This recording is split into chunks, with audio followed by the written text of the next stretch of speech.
Apa khabar semua? Dalam video ni kita nak tengok kenapa kereta kita kadang-kadang kuat sangat makan minyak.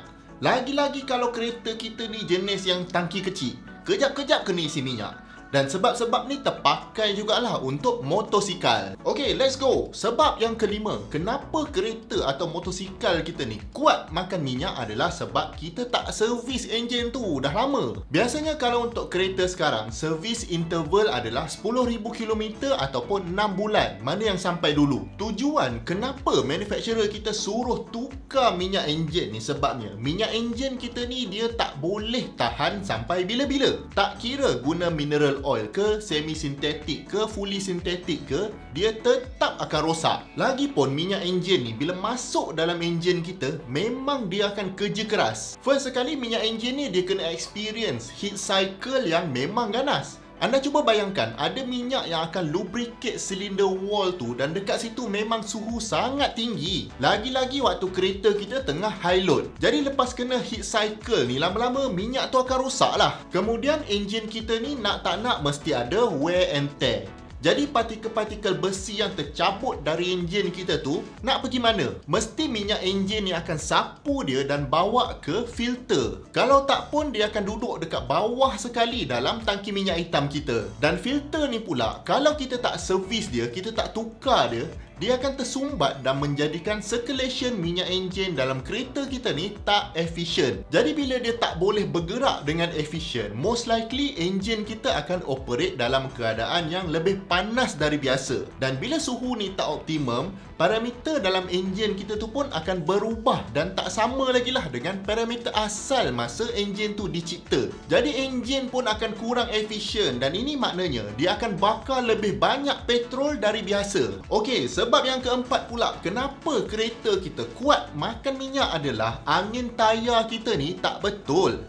Bunyi macam simple kan? Macam tak ada kena-mengena pun. Yelah, sebab enjin tu dekat tempat lain, tayar pula dekat tempat lain. Jom saya explain. Bila tayar kita ni dipump pada pressure yang tak betul, atau katakan kita dah lama tak check pressure tayar kita ni, tayar tu akan jadi lembik, betul tak? Dan bila tayar ni lembik, contact patch antara tayar dengan jalan tu akan jadi lebih besar dari yang sepatutnya. Dari segi traction memang macam bagus sebab contact patch ni besar. Tapi kalau besar sangat pun, nanti friction antara tayar dengan jalan tu akan jadi terlalu besar. Dan kalau kita biarkan benda ni berlarutan, memang boleh rasa dekat fuel consumption. Kita akan rasa kereta tu macam berat nak bergerak. Jadi kita kena tekan minyak banyak sikit. Tahu-tahu je tak lama lepas tu minyak pun habis. Jadi engineer yang buat enjin ni, lagi-lagi enjin moden yang ada dekat kereta anda sekarang ni, beryeyalah diorang nak ekstrak sebanyak mungkin efisiensi dari enjin tu supaya boleh jimat minyak. Tapi kalau tayar tu kita tak jaga, sia-sia je lah usaha engineer yang buat kereta kita tu. Cara macam mana nak check pressure tayar dengan betul, berapa kerap nak check dan macam-macam lagi, saya ada explain dalam video dekat sini. Okey, di tempat ketiga, kenapa kereta kita kuat makan minyak adalah aksesoris yang kita letak dekat kereta kita. Saya faham memang bila kereta tu kita ada tendensi untuk make up kereta tu bagi cantik. Jadi kita tambahlah front splitter, lepas tu tambah body kit, lepas tu tambah spoiler, tambah spotlight, tambah Android player dan macam-macam lagi. Tapi bila kita tambah benda-benda ni, kita sendiri kena expect yang minyak tu akan kuat sikit lah makan. Kalau untuk benda dekat luar kereta, contohnya macam spoiler kan, first akan ada penambahan berat spoiler tu sendiri dan kita pun tak tahu sebenarnya apa kesan spoiler tu. Betul ke dia menambah downforce? Kalau banyak sangat downforce tu nanti kemek lah pula bonnet belakang tu. Tapi kalau kata tak tambah downforce, nak buat apa letak dekat situ? Adakah dia akan tambah drag? Jadi selagi tak test dalam wind tunnel, kita pun takkan tahulah. Kelisa saya pun ada spoiler juga, tapi memang purely untuk kosmetik. Lepas tu kalau kita tambah gadget-gadget elektronik, tambah ambient lighting, tambah lampu tom yum lagi, ini semua nak guna power. Jadi kita kena expect yang minyak akan kuat sikit. Bukan kata tak boleh tambah sebab taste tu masing-masing. Cuma macam yang saya cakap lah, expect yang minyak akan makan lagi kuat. Okey, di tempat kedua, kenapa kereta kita kuat makan minyak adalah teknik driving yang tak betul. Sebenarnya kita punya fuel consumption ni, lagi boring kita drive, lagi kuranglah fuel consumption kita. Jadi maknanya lagi laju dan lagi ganas kita drive, lagi teruklah fuel consumption. Dan dari segi driving, minyak kita ni paling kuat masa kereta kita baru nak mula bergerak tu. Contoh paling mudah saya bagi, kalau kita nak tolak kereta dari belakang kan, paling berat sekali kita kena tolak adalah masa kereta tu mula-mula nak bergerak.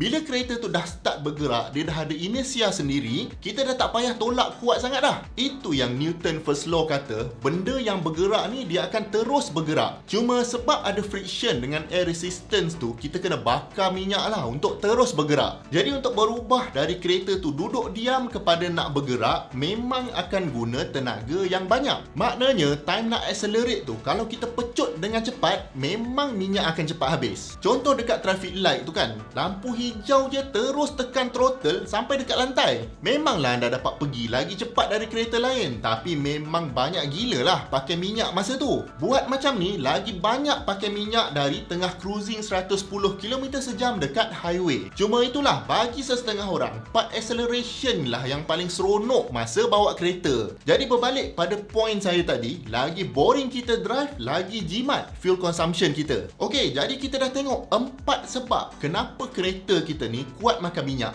Dan sebabnya memang banyak, dari segi penjagaan kereta sampailah ke teknik kita drive kereta tu sendiri. Itu belum lagi sebut pasal teknik-teknik penjagaan kereta yang mengarut-ngarut ni, dan macam-macam mitos lah. Katanya boleh improve fuel consumption dan sebagainya, tapi tak berkesan pun. Dan kalau anda nak tahu lebih banyak pasal enjin, pasal mitos penjagaan kereta, sistem-sistem yang ada dalam enjin, dan paling penting, cara sebenar untuk jaga kereta anda, saya jemput anda untuk join kursus online enjin Zero to Hero, di mana saya rekod lebih 50 video dan ada lebih 5 jam konten untuk anda tonton.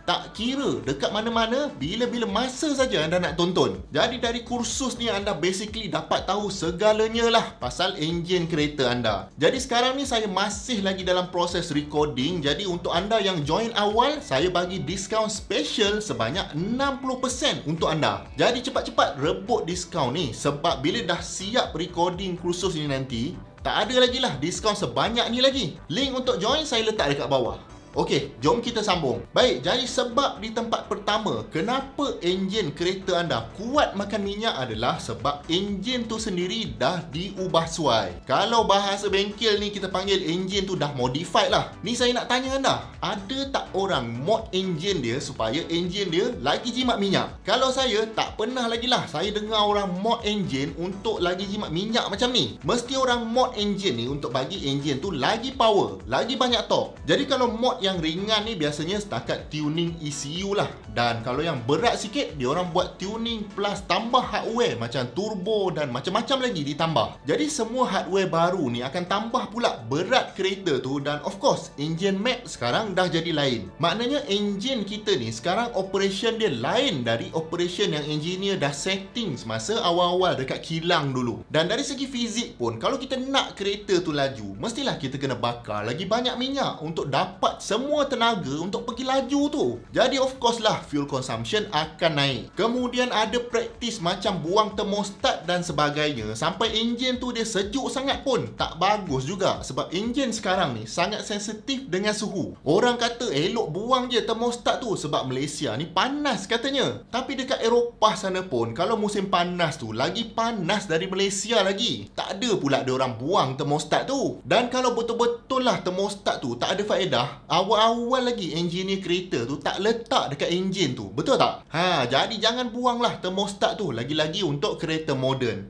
Pasal termostat ni pun saya ulas lagi banyak dalam kursus enjin tu. Jadi sekali lagi, link untuk join saya letak dekat bawah. Jumpa lagi di video yang akan datang. Assalamualaikum.